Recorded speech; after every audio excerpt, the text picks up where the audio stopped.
নমস্কাৰ সিটি ষ্টুডিঅ'ত প্ৰস্তুত গোস্বামী সংবিতং খবৰ গোলাঘাট জিলাৰ ধনচিৰি মহকুমাত আছু ৰণসিঙা খোল তাল দবা নাগাৰা বজাই সৰুপথাৰ নগৰৰ মাজমজিয়াত সাব্যস্ত কৰা হ'ল নাগৰিকত্ব সংশোধনী আইন বিৰোধী প্ৰতিবাদ ধনচিৰি মহকুমাৰ ছাত্ৰ সন্থাই ৰূপায়ণ কৰা কাৰ্যসূচীত অংশগ্ৰহণ কৰে শতাধিক মহিলা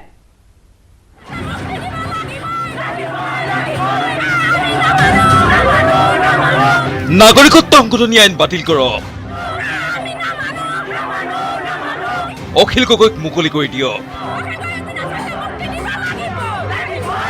এই দাবীৰে গৰ্জি উঠিল টেঙানী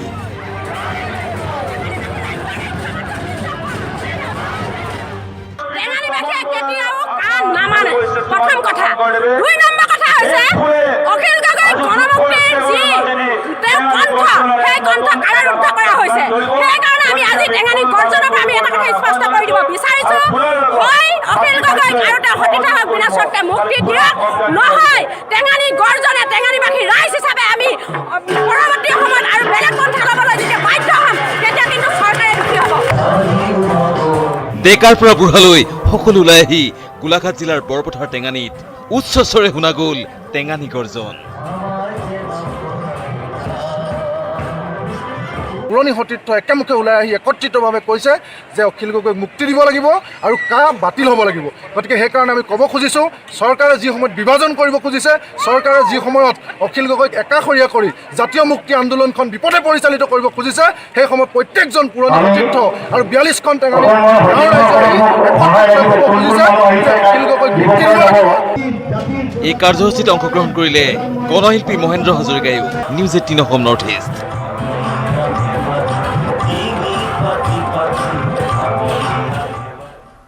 আৰু নাগৰিকত্ব সংশোধনী আইনৰ বিৰুদ্ধে আজি ৰাজ্যজুৰি সদৌ অসম ছাত্ৰ সন্থা ৰণসিঙা জিলাই জিলাই আছুৱে সাব্যস্ত কৰিছে প্ৰতিবাদ ৰণসিঙাত অংশগ্ৰহণ কৰিছে শিল্পী সমাজেও মহানগৰী গুৱাহাটী ক্লাবত আছু আৰু বিভিন্ন ধৰণৰ আমি প্ৰটেষ্ট কৰিছোঁ আপোনালোকে দেখিছে আজি প্ৰতিবাদী কাৰ্যসূচীটো একেবাৰে বেলেগ ঢোল বাদ্য লৈ পেলাই আমাৰ সেই ধৰণৰ আমি আৰু কাৰ্যসূচী ৰাখিম ভৱিষ্যতে ইটোৰ পিছত সিটো আমি প্ৰতিবাদ সাব্যস্ত কৰি গৈ থাকিম আৰু আমি ক্ষান্ত নহওঁ স্পৰ্টছটো হওক স্পৰ্টছটো খেলো ইণ্ডিয়া এটা ভাল ইভেণ্ট হৈছে আমাৰ ইয়াত আমাৰ ল'ৰা ছোৱালীৰ কাৰণে ভাল আমাৰ প্লেয়াৰৰ কাৰণে ভাল আমাৰ মানুহে চাবলৈ পাব অনুপ্ৰেৰণা পাব স্পৰ্টছ মিউজিক এইবিলাকৰ এগেইনষ্টত আমি একো কথা কোৱা নাই আমি খালি নৰেন্দ্ৰ মোদী নহাটো বিচাৰিছোঁ কাৰণ তাক আমি বেয়া পাইছোঁ আৰু অমিত শ্বাহকো বেয়া পাইছোঁ আৰু আমাৰ মিনিষ্টাৰসকলকো বেয়া পাইছেই সকলোৱে চ' গতিকে সেইধৰণে আমি পলিটিচিয়ানহে আমি মানে হেৰি কৰিছোঁ এভইড কৰিছোঁ তেওঁলোকে অলপ ফ্ৰাষ্ট্ৰেটেড হৈছে নিশ্চয় হৈছে কথাত গম পায় তেওঁলোকৰ ভাষণ চাখন শুনিলে গম পায় যে ফ্ৰাষ্ট্ৰেটেড হৈছে আৰু ভয় খাইছে আচলতে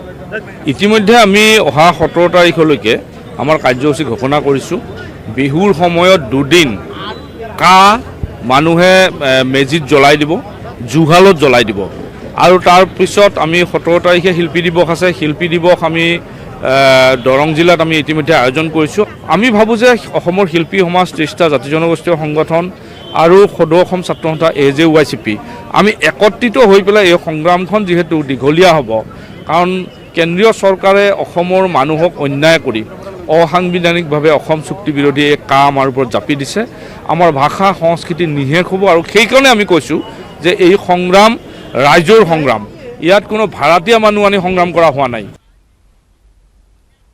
কাগজ কলৰ সন্তান NHM আৰু SSA কৰ্মচাৰী আৰু দিব্যাংগ চৰকাৰী কৰ্মচাৰীৰ বাবে সুখবৰ আনিলে ৰাজ্য চৰকাৰে সংবাদ মেলত কেইবাটাও আঁচনি ঘোষণা কৰিছে মন্ত্ৰী হিমন্ত বিশ্ব শৰ্মাই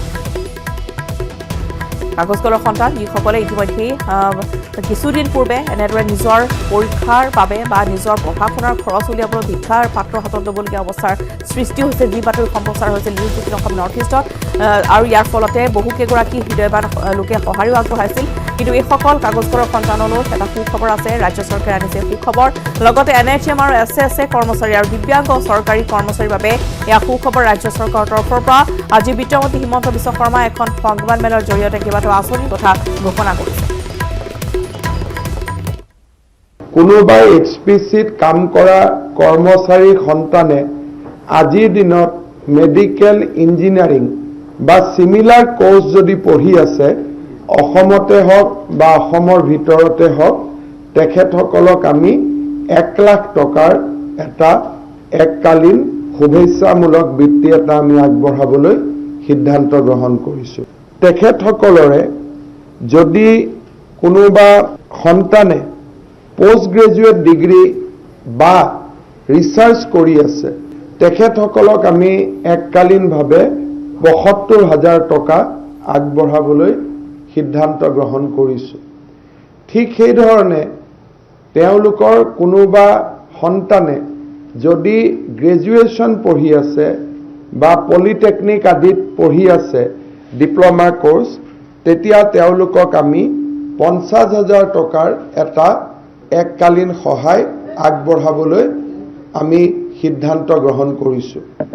ঠিক সেইধৰণে যদি HPCত কাম কৰা কোনোবা কৰ্মচাৰীৰ সন্তান উচ্চতৰ মাধ্যমিক বা তেনেকুৱা সমকালীন চিমিলাৰ কোৰ্চ কৰি আছে তেখেতসকলক আমি এককালীন ২৫,০০০ টকা আৰু ক শ্ৰেণীৰ পৰা দশমমান শ্ৰেণীলৈকে যিসকল ছাত্ৰ ছাত্ৰীয়ে স্কুলত পঢ়ি আছে তেওঁলোকক আমি ১০,০০০ টকা আগবঢ়াবলৈ সিদ্ধান্ত লৈছোঁ।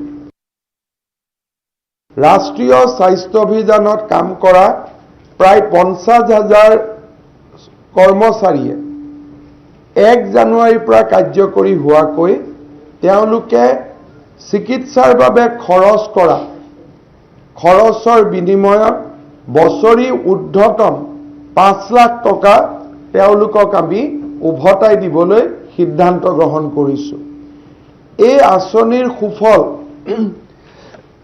কেৱল মাত্ৰ কৰ্মচাৰীজনে নাপায়, কৰ্মচাৰীজনৰ সন্তান আৰু তেওঁলোকৰ পিতৃ মাতৃয়েও এই আঁচনিখনৰ সুবিধা লাভ কৰিব পাৰিব। অহা কিছুদিনৰ ভিতৰত ৰাজ্যখনত কাম কৰি থকা প্ৰায় ৫০,০০০ টেট শিক্ষকলৈকেও কণ্ট্ৰেক্টত SSৰ লগত কাম কৰি থকা টেট শিক্ষকলৈকেও আমি এই সুবিধা আগবঢ়াম। প্ৰধানমন্ত্ৰী ডাঙৰীয়াই অসমত আহিব বুলি কিবা ভ্ৰমণসূচী ওলাইছিলে নেকি? এটা আপোনালোকৰহে বাতৰি আছিলে, তেওঁতো আমাক কেতিয়াও জনোৱা নাই তেওঁ আহিব বুলি। আমি ইনভাইট কৰিছিলোঁ, কিন্তু তেওঁ কোনো ষ্টেজতে ৰাজ্য চৰকাৰক কেতিয়াও জনোৱা নাই যে তেখেতে অহাকালি আহিব। ইয়াত আন্দোলন হৈ আছিল, মই কৈছিলোঁ যে আলোচনাৰ ৰাস্তা আমি খোলা ৰাখিছোঁ, আমি আলোচনা কৰিম। এতিয়া ক'লে পলিটিকেল পাৰ্টি কৰিম, বিজেপিক উৎখাত কৰিম। এতিয়া সেইটো কি আলোচনা কৰিম?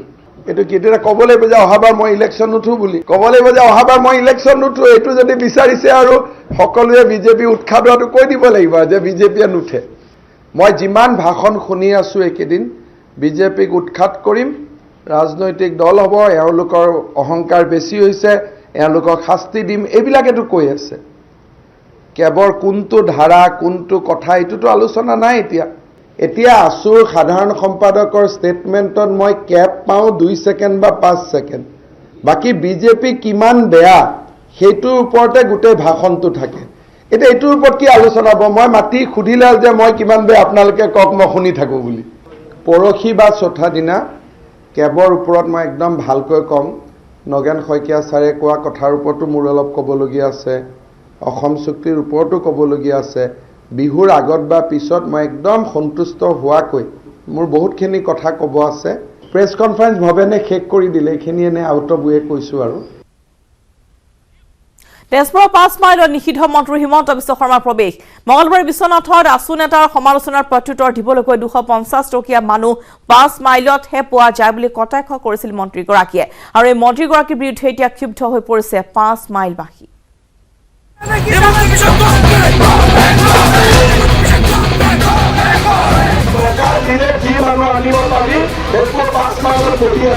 যি কথাষাৰ ক'লে যে 5 মাইলত 250 টকা কৰি ভাড়াত নিয়া মানুহ পোৱা যায়।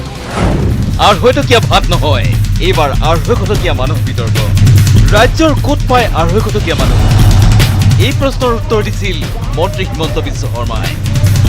মঙলবাৰে বিশ্বনাথত মন্ত্ৰী হিমন্ত বিশ্ব শৰ্মাই কৈছিল, 250 টকীয়া মানুহ তেজপুৰৰ 5 মাইলত পোৱা যায়।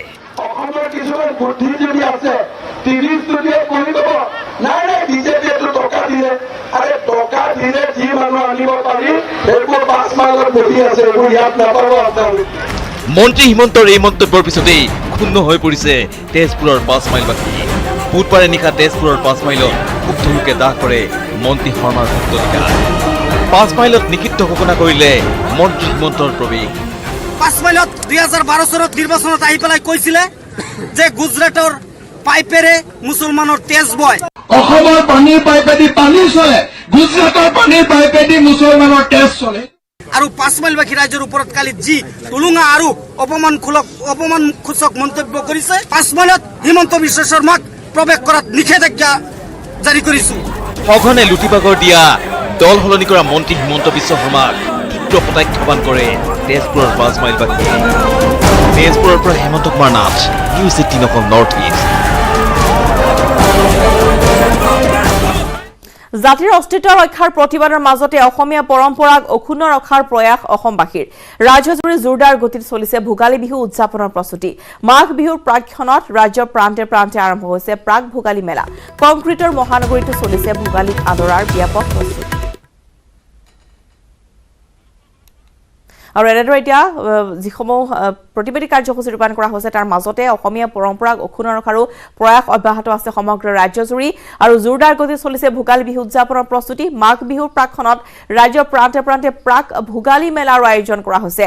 কংক্ৰিটৰ মহানগৰীতো ভোগালীক আদৰাৰ ব্যাপক প্ৰস্তুতি চলিছে। যিসকল কাম কাজৰ পৰা আঁতৰি ঘৰৰ পৰা আঁতৰি থাকে তেওঁলোকে গুৱাহাটী মহানগৰীতে থাকিবলগীয়া হয়। গতিকে কংক্ৰিটৰ মহানগৰীতো ভোগালীক আদৰাৰ ব্যাপক প্ৰস্তুতি চলিছে। বিভিন্ন প্ৰান্তত আমি দেখুৱাম প্ৰাক ভোগালী মেলাৰ যিহেতু আয়োজন কৰা হৈছে, য'ত উপলব্ধ হৈছে বিভিন্ন পিঠা পনা। আমি গুঞ্জন কলিতা আমি সাংবাদিক তেওঁৰ সৈতে সংযুক্ত হৈছোঁ। গুঞ্জন, আপোনাৰ সৈতে আমি সংযুক্ত হৈছোঁ। প্ৰাক ভোগালী মেলাৰ আয়োজন কৰা হৈছে গুৱাহাটী মহানগৰীত, আৰু কেনেধৰণৰ ভোগালীক আদৰাৰ প্ৰস্তুতি চলিছে, মহানগৰবাসীয়ে কেনেধৰণে প্ৰস্তুতি চলাইছে আপোনাৰ পৰা জানিব বিচাৰিছোঁ। গুঞ্জন।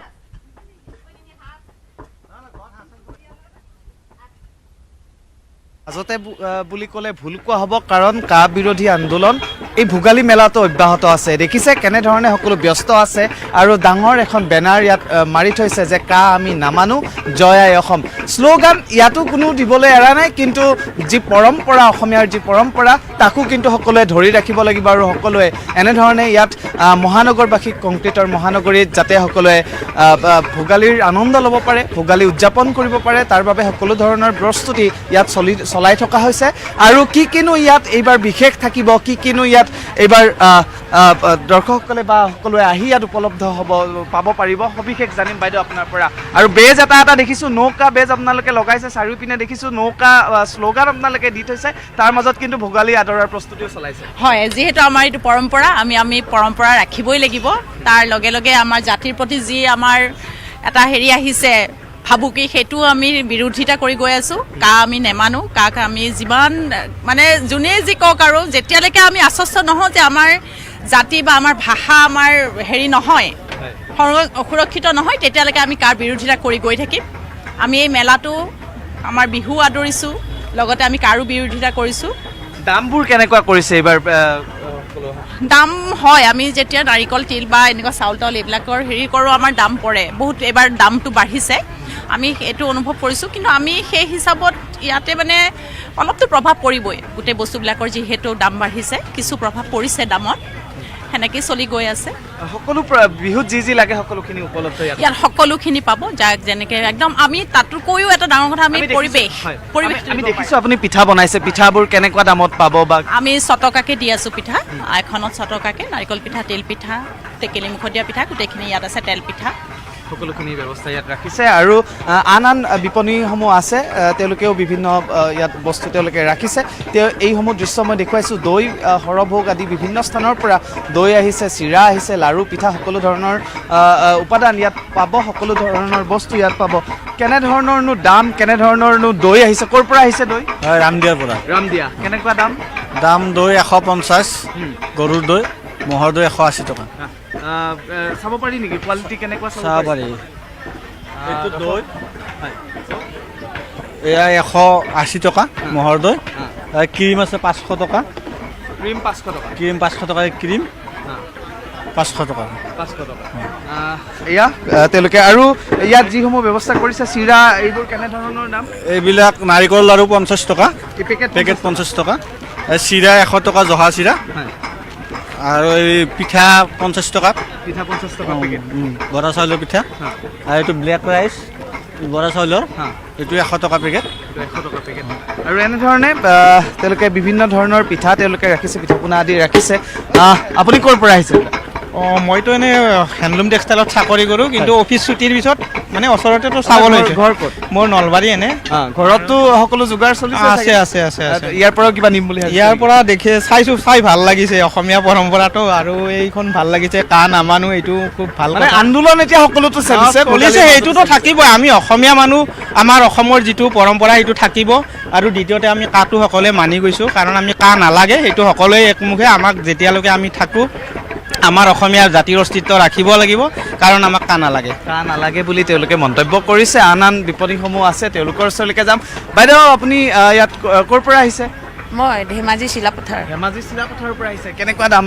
এইবোৰ ইয়াত 100 টকা গোটেইবোৰ 100 টকা মাংস ইয়াত এনেধৰণে তেওঁলোকে ৰাখিছে 100 টকা মূল্য আৰু আন বয় বস্তু আছে ৰশ্মিতা মুঠৰ ওপৰত এতিয়া গুৱাহাটী মহানগৰী সাজু হৈছে ভোগালীক আদৰিবলৈ আৰু এনেধৰণে ভিন্ন প্ৰান্তৰ পৰা সকলো আহিছে আপুনি নৌকা বেজ লগাইছে ক'ৰ পৰা আহিছে আৰু কি মই ইয়াৰে গুৱাহাটীৰে হয় আৰু ইয়াতে মাহীৰ অকণমান সহায় কৰি দি আছোঁ এফালে মাহীয়ে ষ্টল লগাইছে পোলাও হাঁহৰ মাংস পাৰ মাংস মুৰ্গী মাংস তাৰ মাজত কিন্তু নৌকাও আছে সেইটো কেতিয়াও নাপাহৰোঁ আমি নামানো যিহেতু আমি যোনটো এটা যিকোনো ৰাস্তাৰে আমি ক'ব পাৰোঁ কি আমি নামানো কা তো সেইটো আমি কৰিম এনেদৰে প্ৰতিবাদ অব্যাহত ৰাখিছে আৰু নাগৰিকত্ব সংশোধনী বিৰোধী প্ৰতিবাদী কাৰ্যসূচী তেওঁলোকে অব্যাহত ৰাখিছে আৰু প্ৰাক ভোগালী মেলাৰ আয়োজন কৰিছে গতিকে সমান্তৰালভাৱে দুইটা যিটো অসমীয়াৰ প্ৰভুত্ব ৰক্ষাৰ বাবে তেওঁলোকে ধৰি ৰখাৰ প্ৰয়াস কৰিছে গতিকে আমি দেখুৱালোঁ গুঞ্জনক সহযোগত গুঞ্জনক ধন্যবাদ জনাইছোঁ বাতৰিৰ মাজলৈ নাগৰিকত্ব সংশোধনী আইন বিৰোধী প্ৰতিবাদৰ মাজতে ৰাজ্যজুৰি তুংগত উঠিছে মাঘ বিহুৰ প্ৰস্তুতি ঠায়ে ঠায়ে চমকীয়া ভেলাঘৰ সাজি উৰুকাৰ নিশা লগে ভাগে এসাঁজ খাবলৈ সাজু হৈছে ৰাজ্যবাসী মোৱামাৰী গাঁৱৰ ৰাইজৰ লগতে চিৰ সেউজী সমবায় সমিতিয়ে শ বিঘা মাটিত কুঁহিয়াৰৰ খেতি কৰি বিহুৰ সময়ত কুঁহিয়াৰৰ পৰা গুড় উৎপাদন কৰি আহিছে প্ৰতি বছৰে বিগত 30 বছৰে চিৰ সেউজী সমবায় সমিতিয়ে বিহুৰ সময়ত পিঠা লাৰু বনাবলৈ প্ৰয়োজনীয় গুড় প্ৰস্তুত কৰি আহিছে আৰু অসমীয়া ৰাইজৰ প্ৰয়োজন পূৰণ কৰিছে মহামাৰীতে চিৰ সেউজী কৃষি পাম বুলি সমবায় এখন আছে কৃষি সমবায় গতিকে আমি ইয়াতে প্ৰতি বছৰে কুঁহিয়াৰৰ খেতি কৰি আছোঁ আজি 34টা বছৰ হ'ল যে আমি বিহুৰ সময়ত প্ৰায় কুঁহিয়াৰটো পেৰুৱাই তাৰপিছত আমি মাঘৰ বিহুত মানে এটা উপযুক্ত দাম পাওঁ আৰু এইটো মানে জুলীয়া চুৰা আমি বনাওঁ বহুত মানে গোটাটো নহয় আৰু টিঙত ভৰাওঁ আমি যিটো মিঠাতেলৰ টিং বা ৰিফাইনৰ টিং তাতে আমি প্ৰায় 24-25 কেজি হয় আৰু এইটো এটা ভাল এটা বজাৰ আছে আমাৰ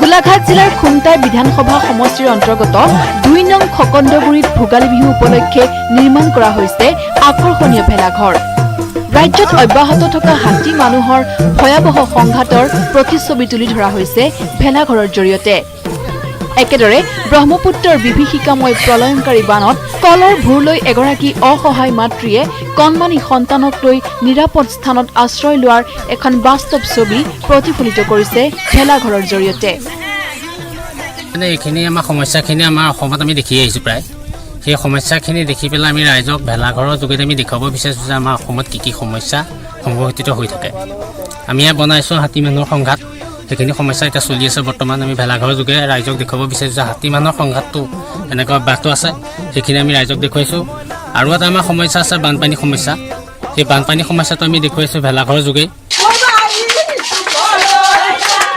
গহপুৰৰ বিলতীয়া আৰু আখৈফুটা গাঁৱৰ ৰাইজে বিগত বৰ্ষসমূহৰ দৰে এইবাৰো সমিল মিলেৰে আৰম্ভ কৰিছে ভোগালীক আদৰাৰ প্ৰস্তুতি দুইখন গাঁৱৰ মহিলাসকল একত্ৰিত হৈ প্ৰস্তুত কৰিছে বিভিন্ন সুস্বাদু পিঠাপনা লাৰু সান্দহ কৰাই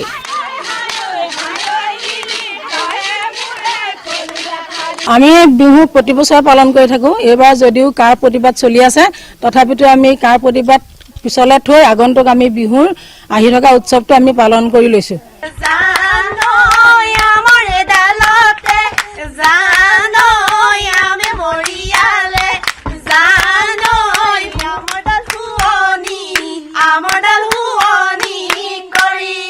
ডিব্ৰুগড়তো ভোগালীক আদৰিবলৈ সাজু হৈছে গৃহিণী যুৱতী মহিলাসকল